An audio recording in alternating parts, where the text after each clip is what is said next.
China Current is a weekly news talk show from China to the world. We cover viral news about China every week and also give you the newest updates on China's cutting-edge technologies. Let's get started. Welcome to China Currents, your weekly news report of the latest developments in China. I'm Chris, and in this episode, China completes evacuation in Middle East, condemns US airstrikes on Iran. China unveils plans for the 80th anniversary of victory over Japanese aggression. Taiwan leader Lai Ching-te's separatist speech blasted by mainland China's spokesperson. Data shows China's drug control leads to steady decline in drug-related crimes. And summer Davos forum kicks off in China amid rising trade protectionism. China revises aviation law to support low-altitude economy. First, as tensions escalate in the Middle East, China has completed a large-scale evacuation of Chinese personnel from Iran and Israel, the Ministry of Foreign Affairs announced on June 23rd. Over 3,100 Chinese citizens have been evacuated from Iran and 500 from Israel, including a 10-month-old baby, a 70-year-old senior citizen, and individuals from Hong Kong and Taiwan. Meanwhile, the Chinese embassy in Israel also assisted nationals from the UK, India, and Poland in evacuating safely. The evacuation routes by land and sea were negotiated by the Chinese government with all neighboring countries in the conflict region, including Azerbaijan, Turkmenistan, Armenia, Turkey, Iraq, and UAE, Oman, Kuwait, Egypt, and Jordan. At a press conference on June 23rd, the Chinese Foreign Ministry spokesperson expressed sincere appreciation for the joint support in evacuation efforts. The world grappled last weekend as the US inserted itself into Israel's war by attacking 3 Iranian nuclear sites. China's foreign ministry strongly condemns the US attack on Iran. The US action, which seriously violates the purpose and principle of the UN Charter and international law, not only heightens tension in the Middle East, but also risks triggering a wider crisis.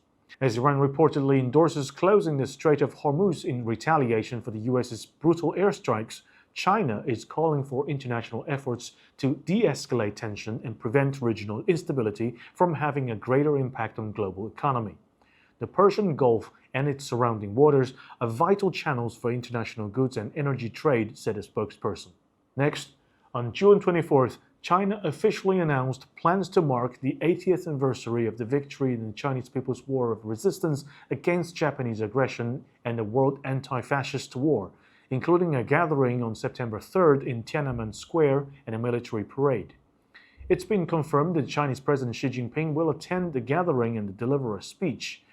Russian President Vladimir Putin will also pay a 4-day visit to China from August 31st to September 3rd to attend events, marking one of his longest foreign visits. The military parade, as part of the commemoration, will showcase new combat forces, including unmanned, intelligent, underwater, cyber, electronic, and hypersonic equipments, highlighting new domain forces with advanced combat capabilities. Moreover, all equipments on display this time will be domestically produced and already in active service, reflecting the Chinese military's strong ability to evolve with technological advancements and to prepare for future warfare. The military parade, to be held amid deteriorating global security situation, will also include troops who have been participated in peacekeeping missions, which will not only highlight the victory against Japanese aggression, but also demonstrate China's responsibility as a major country in fulfilling its international obligations and maintaining world peace. Next up, on June 22nd, Taiwan regional leader Lai Ching-te delivered the first of 10 speeches in a series titled Uniting the Country, planned to be given across the island of Taiwan. In response, Chen Binghua, spokesperson for the State Council Taiwan Affairs Office, issued a strong rebuke, stating that Lai's remarks were filled with lies and deception, hostility, and provocation. Chen accused of Lai of deliberately distorting history to promote what he called the fallacies of Taiwan independence. He suggested that the speech served Lai's political aim of launching a recall campaign against opposition parties' lawmakers, a desperate attempt to recover the Democratic Progressive Party's authorities' loss of public support and moral legitimacy. The year 2025 marks the 80th anniversary of both the victory over Japanese aggression and the recovery of Taiwan. Yet, Lai Ching-te distorted key historical concepts, ignored the outcome of World War II, and misrepresented international legal documents, including United Nations General Assembly Resolution 2758, This is a betrayal and a crime against the honorable patriotic tradition of the people in Taiwan and the sacrifices of countless martyrs, said Chen. According to the State Council of China, a commemorative conference will be held to mark the 80th anniversary of Taiwan's recovery in October this year. Overseas Chinese communities will also be supported in organizing related memorial activities in their own local areas. Next, on June 23rd, China's top court, the Supreme People's Court, released this year's drug-related crime statistics. From January to May, courts nationwide concluded over 9,300 first-instance drug-related criminal cases, a year-on-year decrease of nearly 30%, marking a steady decline in such crimes over the past decade.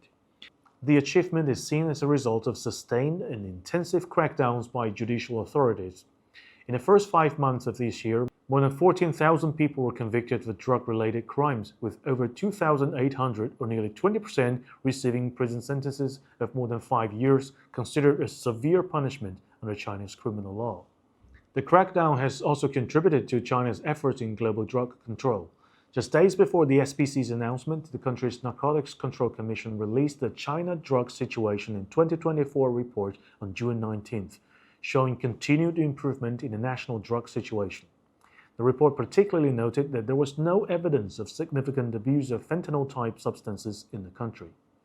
According to the report, when China decided in 2019 to include all fentanyl-related substances in its supplementary list of controlled drugs, various government agencies immediately took coordinated action. Police, customs, and postal systems nationwide simultaneously upgraded their monitoring systems.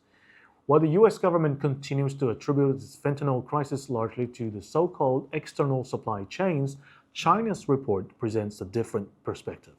Next, on June 24th, the 2025 Summer Davos Forum kicked off in North China's Tianjin municipality.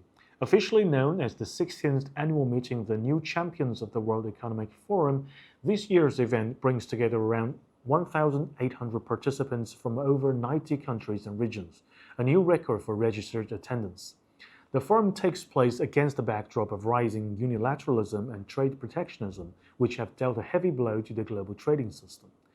Under the theme Entrepreneurship for a New Era, the Summer Davos centers its agenda around 5 key pillars: deciphering the world economy, outlook on China, industries disrupted, investing in people and planet, and new energy and materials. In addition, global industrial and supply chain cooperation is expected to be a major focus. The Summer Davos, along with the upcoming 3rd China International Supply Chain Expo to be held in mid-July, will highlight China's contributions to the stability of global industrial and supply chains, said WWII, Director of the Center for European Studies at Renmin University of China.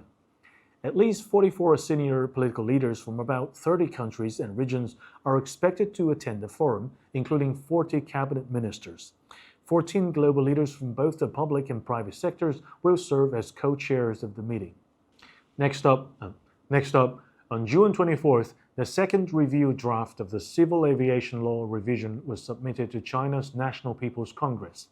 The draft aims primarily to boost the development of low-altitude economy, industries operating in airspace below 1,000 meters, including not only traditional general aviation but also drone applications, eVTOLs, and aviation education and training. Specifically, the proposed revisions targeting civil aviation manufacturing include provisions to enhance the innovation system led by enterprises with a market-driven approach that integrates industry, academia, and research. According to an NPC spokesperson, the revision will also support the research and development of key technologies, improve design capabilities for large aircraft and advanced engines, and promote industrialization of innovations to strengthen the civil aviation manufacturing sector. China's low-altitude economy is expected to reach a scale of approximately 1 trillion yuan by 2025. By 2030, the industry is projected to exceed 3 trillion yuan, with drones alone expected to account for over 1 trillion yuan, according to China's Low Altitude Economy Alliance. That's all for today. Thank you for watching this episode of China Currents. If you have any thoughts or comments, please leave them below and see you next time.